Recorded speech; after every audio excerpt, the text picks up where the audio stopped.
कोणताही कम्प्युटर किंवा कोणताही लॅपटॉप किंवा कोणताही मोबाईल हा विदाऊट ऑपरेटिंग सिस्टीम काम करू शकत नाही. मग ऑपरेटिंग सिस्टीम म्हणजेच काय? System software. आपल्याला त्याच्यामध्ये काय टाकावं लागेल? पहिले सिस्टीम सॉफ्टवेअर. आणि सिस्टीम सॉफ्टवेअर इन्स्टॉल केल्यानंतर आपण तो वापरू शकतो आपल्या कामासाठी. मग डिसाईड होईल आपलं काम का आपल्याला त्याच्यात करायचं काय आहे. आपल्याला पेंटिंग करायची आहे, व्हिडिओ एडिटिंग करायची आहे, एक्सेल मध्ये टेबल करायचं आहे, वर्ड मध्ये पत्र बनवायचंय काय. मग त्यावेळी ऍप्लिकेशन सॉफ्टवेअर आपण त्याच्यात टाकणार. म्हणजे कोणताही कम्प्युटर किंवा कोणताही लॅपटॉप रेडी होण्यासाठी 2 स्टेजेस महत्वाच्या आहेत. काय सांगितलं मी? कोणताही कम्प्युटर किंवा कोणताही लॅपटॉप आपल्या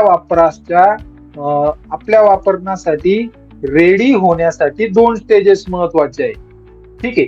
आता मी हे तुम्हाला डिटेल का सांगतोय त्याचं पण रिझन आहे का? आपण शिकतोय कम्प्युटर हार्डवेअर आणि त्याच्यामुळे तुम्हाला या गोष्टी माहित पाहिजे. नाही तर तुम्ही म्हणाल आम्हाला तर काय आम्ही दुकानात जाऊ कम्प्युटर घेऊ तेच सगळे करून देतील. ते बरोबर आहे, तुम्हाला ते करून देणार, पण त्याच्या बॅकएंडला ते काय करतात हे तुम्हाला माहिती हवं. आणि तुम्ही कम्प्युटर हार्डवेअरचं लेक्चर अटेंड करतायत त्याच्यामुळे तुम्हाला मी या गोष्टी शिकवतो आहे. ठीक आहे. तर 2 स्टेजेस महत्वाचे आहे की कोणताही लॅपटॉप सपोज माझ्याकडून तुमच्यापैकी कोणाला कम्प्युटर जर घ्यायचा आहे तर तुम्ही माझ्याकडून फक्त कम्प्युटरचं हार्डवेअर कशाला घ्याल? त्याच्यात सगळं टाकून घ्याल ना. तर पहिली गोष्ट मला त्या कम्प्युटरमध्ये किंवा त्या लॅपटॉपमध्ये पहिले ऑपरेटिंग सिस्टीम टाकावी लागेल. पहिले काय टाकावं लागेल? Operating system. Then operating system टाकल्यानंतर मला जे नेहमीचे सॉफ्टवेअर लागतात कम्प्युटरमध्ये, ऍप्लिकेशन्स लागतात. मी बोललो तुम्हाला सॉफ्टवेअरचे 2 प्रकार आहेत, सिस्टीम सॉफ्टवेअर आणि ऍप्लिकेशन सॉफ्टवेअर. तर सिस्टीम सॉफ्टवेअर म्हणजे काय? आपण जे ऑपरेटिंग सिस्टीम टाकू ते सिस्टीम सॉफ्टवेअर. आणि ऍप्लिकेशन सॉफ्टवेअर म्हणजे काय? की सपोज एखाद्याला व्हॉट्सअप वापरायचंय आणि एखाद्याला काय म्हणतात ना व्हिडिओ एडिटिंग करायची आहे तर तो व्हिडिओ एडिटिंगचं सॉफ्टवेअर टाकल. तर हे जे सॉफ्टवेअर आहेत हे येतात तुमचे ऍप्लिकेशन सॉफ्टवेअर मध्ये. ठीक आहे.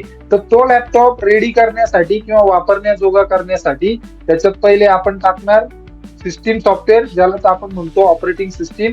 आणि सेकंड आपण नंतर टाकणार ऍप्लिकेशन सॉफ्टवेअर. आणि हा पूर्ण पार्ट रिलेटेड येतो कम्प्युटर हार्डवेअरच्या. त्याच्यामुळं आपण सॉफ्टवेअर मध्ये सिस्टीम सॉफ्टवेअरवर जास्त बोललो नाही किंवा आपण ऑपरेटिंग सिस्टीमवर जास्त बोललो नाही. ठीक आहे. आपण हार्डवेअरच्या लेक्चरमध्ये त्याच्यासाठीच बोलतोय. मग आता ऑपरेटिंग सिस्टीम कोणत्या कोणत्या आहेत हे सगळ्यात महत्वाचं सगळ्यांना माहित पाहिजे. ठीक आहे. तर मग जर तुम्ही लॅपटॉप किंवा कम्प्युटरचीच गोष्ट जर केली तर ऑपरेटिंग सिस्टीम भरपूर आहेत तशा, पण मग मी 3 ज्या मेनली वापरल्या जातात त्या सांगतो. ठीक आहे. तर एक आहे Windows operating system, Microsoft Windows, जी सगळ्यांच्याच ओळखीची आहे. आणि म्हणजे इंडियामध्ये 99% काय म्हणतात 95% विंडोजच वापरतात प्रत्येक लॅपटॉप मध्ये. ठीक आहे. आणि त्यानंतर मायक्रोसॉफ्ट विंडोज ऑपरेटिंग सिस्टीम. ठीक आहे. मग आपल्याला त्याच्या डिटेलमध्ये जायचंय. पहिले बॅकएंड पूर्ण ऐकून घ्या. नंतर विंडोज ऑपरेटिंग सिस्टीम नंतर आहे की काही तुम्हाला माहिती, तुम्ही ऍपल कंपनी ऐकली असेल तर ठीक आहे. तर त्याचे आपल्याला आयपॅड येतात किंवा मॅकबुक येतात. तर त्याच्यामध्ये जी ऑपरेटिंग सिस्टीम असते ऍपलच्या ह्याच्यामध्ये, ठीक आहे, ती कंपनी ऍपल आहे ती बनवते ते. ठीक आहे. त्याला मॅकबुक का म्हणतो आपण? ठीक आहे. तर त्याच्यामध्ये त्याच्यामध्ये ऑपरेटिंग सिस्टीम का असते? आयफोन मध्ये काय असते? तर मॅक ओएस असते. कोणती असते? मॅक ओएस असते. आणि दुसरी एक ऑपरेटिंग सिस्टीम वापरली जाते ती आहे लायनेक्स. कोणती ऑपरेटिंग सिस्टीम आहे? लायनेक्स. ठीक आहे. LINUX या आहेत मी तुम्हाला साधारण ऑपरेटिंग सिस्टीम सांगितल्या. ठीक आहे. तर आपल्याला ह्या ऑपरेटिंग सिस्टीम कशा इन्स्टॉल करायच्या हे सुद्धा शिकायचं आहे. ठीक आहे. ते सुद्धा मी तुम्हाला शिकवणार आहे. त्याच्यानंतर आपण हळूहळू मग लॅपटॉप कडे जाणार. ठीक आहे. म्हणजे त्याच्यात स्पेअर पार्ट कोणते असतात, एखादा कम्प्युटर असेंबल कसा होतो किंवा मग त्यांना प्रॉब्लेम काय काय येतात. ठीक आहे. हे सगळं आपल्याला इथं कम्प्युटर हार्डवेअरच्या लेक्चर मध्ये शिकायचं आहे. ओके. तर आता मी तुम्हाला स्क्रीन शेअर करतो. मला एक सांगा, विंडोज ऑपरेटिंग सिस्टीम कोणाकोणाला माहिती आहे? कोणाकोणाला माहिती आहे? कोण सांगत? काही माहिती आहे? आयडिया? कोणालाच नाही माहिती? Okay, no problem. Windows operating system ही जनरली तुम्ही सगळ्या ऑफिसेसमध्ये तुमच्या आसपासच्या कम्प्युटरमध्ये पाहू शकतात. ठीक आहे. ते काय असतं आता मी तुम्हाला तेच दाखवतो. 2 मिनिटं. ठीक आहे, माझी स्क्रीन दिसते का सगळ्यांना? मला पहिले कन्फर्म करा. हो सर, दिसते. दिसते ना? तर हे जो तुम्हाला माझ्या स्क्रीनवर हे सगळं दिसतं आहे, ठीक आहे, हे सगळं दिसतं आहे, हे लॅपटॉप मध्ये नसतं. ठीक आहे, हे आपल्याला सगळं इन्स्टॉल करावं लागतं. कम्प्युटरच्या भाषेमध्ये ज्या पण गोष्टी आपण, मी एकदम सोप्या भाषेत सांगतोय तुम्हाला, ज्या पण गोष्टी आपण कम्प्युटरमध्ये टाकतो, ठीक आहे, कम्प्युटरमध्ये टाकतो त्याला इन्स्टॉल करणं म्हणतात. ठीक आहे, जसं आपण मोबाईलमध्ये टाकतो त्याच प्रकारे. ठीक आहे, मोबाईलमध्ये जसे आपण ऍप टाकतो, तर कम्प्युटरच्या भाषेमध्ये सपोज एखादं सॉफ्टवेअर आपण कम्प्युटरमध्ये टाकतो आहे तर त्याला म्हणतात इन्स्टॉल करणे. पहिले हे बेसिक लक्षात घे. ठीक आहे, तर ही आहे विंडोज ऑपरेटिंग सिस्टीम. ठीक आहे, ही आहे विंडोज ऑपरेटिंग सिस्टीम. ठीक आहे, तर मी तुम्हाला आता दाखवतो की, आता बघा नीट लक्ष द्या, ज्या वेळी तुमच्या डेस्कटॉपवर, आणि ही जी मेन स्क्रीन येते ना कम्प्युटरची मेन स्क्रीन, जी पण कम्प्युटर चालू केल्या केल्या हे जे बारीक बारीक आयकॉन तुम्हाला दिसतील लॅपटॉप चालू केल्यावर, तर याला म्हणतात डेस्कटॉप. याला काय म्हणतात? या स्क्रीनला डेस्कटॉप स्क्रीन म्हणतात. ठीक आहे, आणि हे जे बारीक बारीक आपल्या डेस्कटॉपवर हे जे सिम्बॉल दिसत आहेत यांना म्हणतात आयकॉन. यांना काय म्हणतात? आयकॉन. हा, आयकॉन. ठीक आहे, जे मी सिलेक्ट केले होते आता हे असतात आपण जे सॉफ्टवेअर वापरतो ऍप्लिकेशन साठी. म्हणजे सपोज आता हे जो दिसतंय तुम्हाला, हे आपण पत्र टाईप करतो, याच्यासाठी आपण वापरलंय मायक्रोसॉफ्ट वर्ड. त्याच्यानंतर हे एक सॉफ्टवेअर आहे, ठीक आहे, फिल्मोरा, या वापरता व्हिडिओ एडिटिंग साठी. ठीक आहे, तर हे सगळे काय आहेत? Application software. पण मेन सॉफ्टवेअर काय आहे आपलं? Operating system. मग आपल्या कम्प्युटरमध्ये किंवा आपल्या लॅपटॉपमध्ये कोणती ऑपरेटिंग सिस्टीम आहे हे कसं बघायचं? चला शिकूयात. आतापर्यंत मी जे सांगितलं ते समजलं का? फास्ट होत नाहीये ना? नाही. ठीक आहे, चलो. हे बघा, तुमच्या डेस्कटॉपच्या स्क्रीनवर धिस पीसीचा ऑप्शन असतो, आयकॉन असतो. कोणता? This PC. त्याच्यावर माऊसने राईट क्लिक करायचं. माऊसचं राईट क्लिक. आता हे कोणाला समजलं नाही तर मला माऊस दाखवायला तुम्हाला ऑनलाईन. हे बघा, मी सांगतो, काही लोक आहेत त्यांच्यासाठी मला सांगावं लागतं. हा दिसतोय का माऊस? माऊस दिसतोय का? नाही दिसत आहे. आता दिसला? हा तुम्हाला मी उलटा करून दाखवला. हा आहे माऊस. ठीक आहे, तर हे जे बटन आहे, ठीक आहे, हे असतं फर्स्ट क्लिक आणि हे असतं राईट क्लिक. ठीक आहे, म्हणजे जे राईट साईडला असतं. ज्यावेळी मी असा माऊस पकडतोय हातात माझ्या आणि मी असा वापरतोय तो, बघा, बरोबर. तर हे जे आहे ही राईट आहे, ते तुम्हाला आता लेफ्ट दिसत असेल पण माझी राईट आहे. म्हणजे ही आहे राईट क्लिक, ही आहे फर्स्ट क्लिक. ओके, लक्षात आलं? तर हे राईट क्लिक दाबायचं कुठं? या धिस पीसी वर जाऊन. लक्षात आलं? तर बघा, हे बघा, धिस पीसी वर गेले तुम्ही, याच्यावर जाऊन दाबायचं राईट क्लिक. राईट क्लिक मध्ये तुम्ही गेले का जायचं प्रॉपर्टी मध्ये? कशात जायचं? प्रॉपर्टी मध्ये. ज्या वेळी तुम्ही प्रॉपर्टी मध्ये जाल त्यावेळी हे असं सगळं ओपन होईल.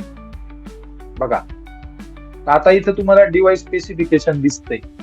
मग इथं तुमचा लॅपटॉपचा प्रोसेसर किती आहे, तुमच्या लॅपटॉपला काय नाव दिलेलं आहे, तुमच्या लॅपटॉप मध्ये रॅम किती आहे, हे आपल्याला MB GB हे शिकायचंय. पण फक्त एकदा लक्षात घ्या, तर प्रोसेसर, रॅम हे सगळे पेअर पार्ट्स पण आपण शिकणार आहोत.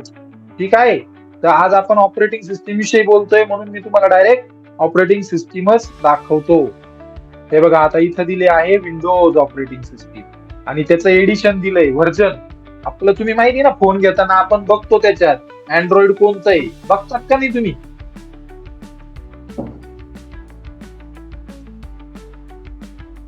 ठीक आहे, हे बघा, हे विंडोजचं व्हर्जन, म्हणजे ऑपरेटिंग सिस्टीम विंडोज आहे पण कोणती आहे?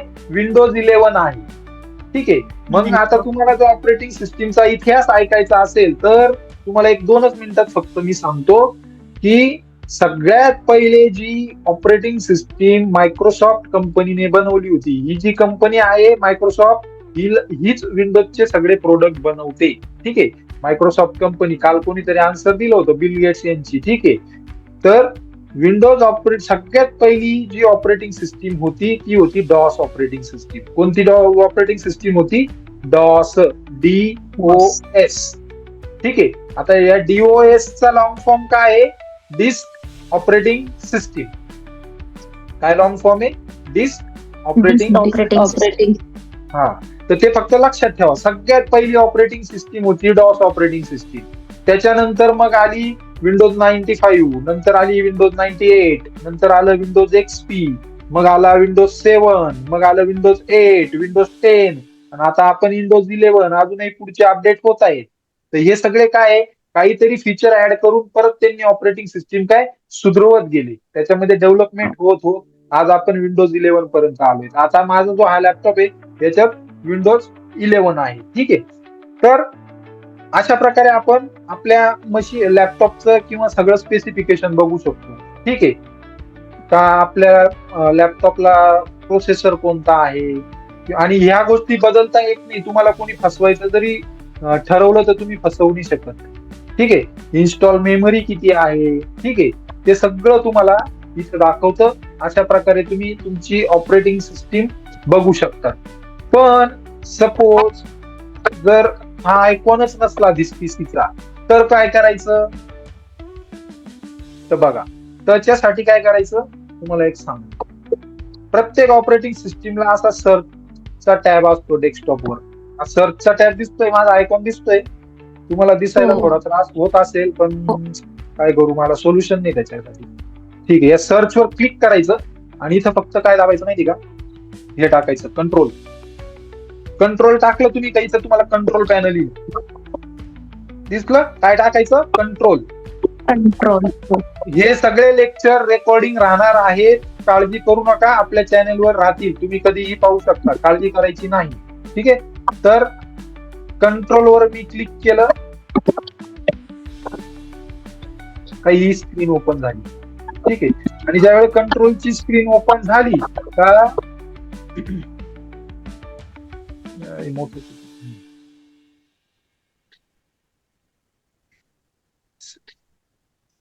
सिस्टीम मध्ये जायचं. कुठं जायचं? सिस्टीम मध्ये.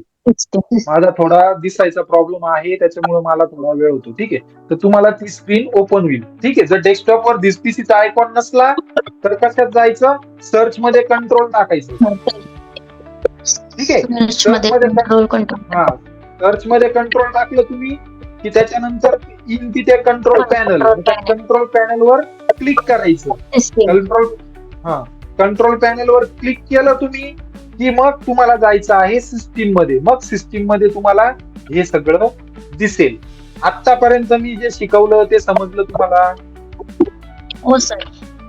ठीक आहे. आता मी प्रॅक्टिकल सेशन चालू केले आहेत, प्रॅक्टिकली दाखवतो आहे. आता मी तुम्हाला दाखवतो की विंडोज मध्ये ज्यावेळेस डॉस ऑपरेटिंग सिस्टीम होती त्यावेळेस ती कशी दिसायची आणि का बरं आपल्याला विंडोज ऑपरेटिंग सिस्टीमची गरज पडली.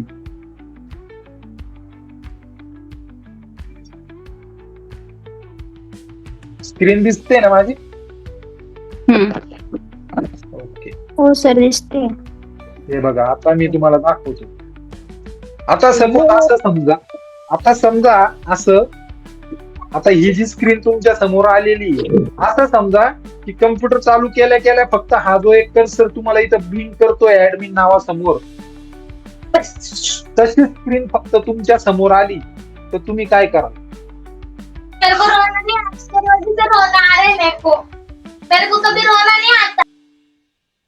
तर काय कराल? तर काही समजेल का तुम्हाला काय करायचं ते? नाही ना? तर डॉस ऑपरेटिंग सिस्टीम ही होती. हा बेस आहे तुमच्या पूर्ण कम्प्युटरचा कमांड. आणि डॉस ऑपरेटिंग सिस्टीम मध्ये काय करावं लागायचं? तर डॉस ऑपरेटिंग सिस्टीम मध्ये प्रत्येक कामासाठी कमांड द्यावा लागायच्या आणि त्या कमांड तुम्हाला पाठ पाहिजे. फॉर एक्झाम्पल, तुमच्या एक्झाम्पल साठी मी फक्त सांगतो. सपोज आता ठीक आहे, तुम्हाला इथं विंडोज ऑपरेटिंग सिस्टीम मध्ये डेट टाइम सगळा तुमच्या कॉर्नरला दिसतोय तुम्हाला इथं. ठीक आहे. इथं तुम्ही तरी काहीतरी चित्र बघून तरी निदान त्याच्यावर क्लिक करू शकता. ठीक आहे ना? पण डॉस मध्ये तसं नव्हतं. डॉस मध्ये काय करावं लागायचं, कमांड द्यावं लागायचं. बघा मी काय करतो आता. जर मला डेट पाहिजे आहे तर मला इथं टाईप करावं लागायचं डेट, मग मी एंटर करायचो. ठीक आहे. मग मला पाहिजे होता टाइम. ठीक आहे. मग इथं मी एंटर करायचो, मला पाहायचा आहे टाइम. मग सपोज मला अशा कमांड देता देता माझी जर पूर्ण स्क्रीन अशी खालपर्यंत येऊन गेली आणि ती जर मला स्क्रीन क्लिअर करायची, ठीक आहे, म्हणजे सपोज मी इथं कमांड देता देता असा आलो खाली, आता मला सगळे इथंच कमांड देत राहावं लागतील, बरोबर. पण मला केलंय का सर तुम्ही सगळं? काय काय हे जे पाथ टाकलेला आहे तो कॉपी पेस्ट करून टाकता का? नाही नाही नाही, तो आपोआप येतो. मी तेच सांगतो, 2 मिनिटं थांबा थोडं. तो पाथ जो आहे तो आपोआप येतो. ठीक आहे. तर तुमचं काय झालंय, कोणी विचारलं मला हा प्रश्न? सर मी विचारलं. ठीक आहे, गुड. तुम्ही काय कम्प्युटर मध्ये काम करता का? CLS. हो सर. ठीक आहे, ओके, गुड. चलो, तर बघा की ही स्क्रीन क्लिअर करण्यासाठी मी इथं काय कमांड टाकली, CLS. CLS चा लॉंग फॉर्म आहे क्लिअर द स्क्रीन. हे तुम्हाला शिकायचं नाहीये किंवा मी हे तुम्हाला शिकवणारही नाहीये, पण बेसिक माहित पाहिजे म्हणून मी तुम्हाला दाखवतोय. ओके. तर हे बघा, मी एंटर दिलं तर याप्रमाणे डिस्क ऑपरेटिंग सिस्टीम मध्ये कामचा. मावशी मी 1-2 मिनिटात फोन करतो, मी थोडं मीटिंग मध्ये. अहो मी सांगितलं होतं ना मावशी, मी फोन करतो. असं काय करता, जवळ सॉरी एवढी ना. तर तर अशा प्रकारे ही स्क्रीन आपल्याला स्क्रीन ही क्लिअर करता यायची डॉस मध्ये. ओके. तर मग हे थोडं कमांड, प्रत्येक गोष्टीसाठी कमांड लक्षात ठेवणं हे अवघड होतं. ठीक आहे. तर त्याच्यामुळं मग विंडोज मायक्रोसॉफ्टने एक ग्राफिकल, म्हणजे ज्याला काहीतरी ग्राफिक दिसतंय बुवा, अशी ऑपरेटिंग सिस्टीम डेव्हलप केली आणि तिला नाव दिलं विंडोज. इथं बघा आपल्याला हे आयकॉन दिसतात. ऍटलिस्ट म्हणजे ज्याला कम्प्युटर काहीच येत नाही तो हे पाहून इथं क्लिक तरी करल. ते सांगायची गरज पडते का कोणाला? सांगा मला. कोणाला शून्य कम्प्युटर माहिती तर त्याला हे माऊस हालताना दिसतो, तो इथं क्लिक करू शकतो. हे शिकवण्याचं, बेसिक शिकवण्याचं गरज नाही पडत. हे का शक्य झालं? हे शक्य झालं ग्राफिकल युजर इंटरफेस मुळे. त्यांनी ग्राफिकल काय म्हणता ना, म्हणजे ग्राफिक व्ह्यू असणारी ऑपरेटिंग सिस्टीम डेव्हलप केली का, जिच्यावर काहीतरी चित्र दिसतंय. ग्राफिक म्हणजे काय? चित्र.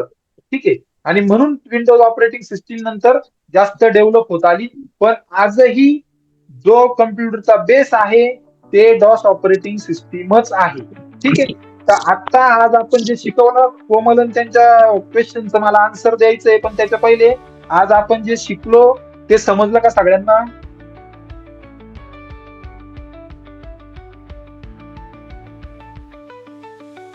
सगळ्यांनी सांगा. हो सर. हो सर, समजलं. नक्की? अवघड नाही वाटलं ना? ठीक आहे. घाबरायचं नाही. अवघड वाटलं, नाही समजलं, मला पुन्हा विचारून घ्यायचं. मी किती पण वेळ सांगू शकतो. आपल्याला स्किप करायचं नाही, पण बेसिक समजल्याशिवाय पुढे जायचं नाही. ठीक आहे. तर आता कोमलन त्यांच्या प्रश्नाचं मी उत्तर देतो फक्त, की त्यांनी प्रश्न पण चांगला विचारला म्हणून मी उत्तर देतोय. ओके. हे आपण कॉपी पेस्ट नाही केलं. मी काय केलं, विंडोज रन मध्ये गेलो. ठीक आहे. रन माहिती असेल कोमल, माहिती रन? हो सर माहिती. तिथून आपण रन करतो सगळे प्रोग्राम. आणि तिथे मी काय केलं, तिथे मी CMD कमांड टाईप केली. CMD चा लॉंग फॉर्म आहे कमांड प्रॉम्प्ट. ठीक आहे. आणि ओके केलं. आणि हा जो तुम्हाला 5 आला तो ऑटोमॅटिक आला. का आला हा ऑटोमॅटिक? त्याचं रिझन सांगतो मी आता तुम्हाला. हा आहे तुमचा, आता हे बाकीच्यांना समजणार नाही, जस्ट ऐका तुम्ही. आणि ठीक आहे, हा आहे तुमचा C ड्राईव्ह कोमल, बरोबर. हा आहे तुमचा C ड्राईव्हवरचा युजर फोल्डर आणि हा आहे ऍडमिन. तो डायरेक्ट तिथं गेला, कारण या प्रोग्रामचं लोकेशन तुमचं ते, म्हणून तो डिफॉल्ट त्याच्यावर गेला. आणि याच्यातून जर बाहेर यायचं असेल तुम्हाला, तर तुम्ही इथं CD डॉट करून तुम्ही बाहेर येऊ शकता, एक एक करून. त्याचं मला पुढे सांगाल मी. डॉसवर आपलं थोडं लेक्चर घ्यावं लागणार आहे, ते काय म्हणता ना, कारण मुलांच्या कामाचं आहे ते. ठीक आहे. लक्षात आलं का गेला होता तो डायरेक्ट तिथं? का ओरिजिनल प्रोग्रामचं हो. लोकेशन त्याचं कोणतं आहे डिफॉल्ट ते आहे म्हणून तो तिथंच गेला. ठीक आहे. आणि हेच कमांड प्रॉम्प्ट जर तुम्हाला इथून ओपन नाही करता आलं तर बाकीच्यांसाठी सांगतो. तुम्हाला रन वगैरे कसं आणायचं ते जर नाही कळलं तर एक लक्ष द्या फक्त. हे बघा, हा असतो स्टार्ट मेनू, हा प्रत्येक याला असतो. माझी स्क्रीन दिसते ना सगळ्यांना अजून पण? हो सर. हा बघा, हे जे विंडोजचं साईन आहे ना, माझा ऍरो दिसतोय तुम्हाला, याला म्हणतात स्टार्ट मेनू. कोणता मेनू? Start menu. ओके. या स्टार्ट मेनूवर जर तुम्ही गेले, ठीक आहे, तर इथं पण सर्चचा ऑप्शन येतो. इथं फक्त तुम्ही टाईप करायचं COMM. हे बघा, कमांड प्रॉम्प्ट. आलं लक्षात? मी ते शॉर्टकटनी गेलो होतो, तुम्हाला मी शोधायचं पण सांगितलं. काय टाईप करायचं तिथं? COMM. तर तुम्हाला कमांड प्रॉम्प्ट येऊन जाईल. याच्या काही कमांड मी तुम्हाला शिकवल नक्कीच नेक्स्ट लेक्चरला. आपल्याला घ्यायचंय ते, कारण ते बेसिक आहे, तुम्हाला माहित पाहिजे म्हणून. ठीक आहे. आणि खूप उपयोगाचं आहे ते. एवढं डीप मध्ये हार्डवेअरच्या लेक्चर मध्ये कोणीच शिकवणार नाही. ठीक आहे, पण खूप मस्त आहे ते. ओके. तर अशा प्रकाराने ओपन करायचं सगळं. ओके, समजलं सर्वांना? येस हो सर. सर. समजतंय ना? Okay okay, good. तर आपण आज इथं थांबायचं का? असेल तर विचारा, अदरवाईज आपण थांबूयात आता. चलो थांबायचं. ओके चालेल. थँक्यू.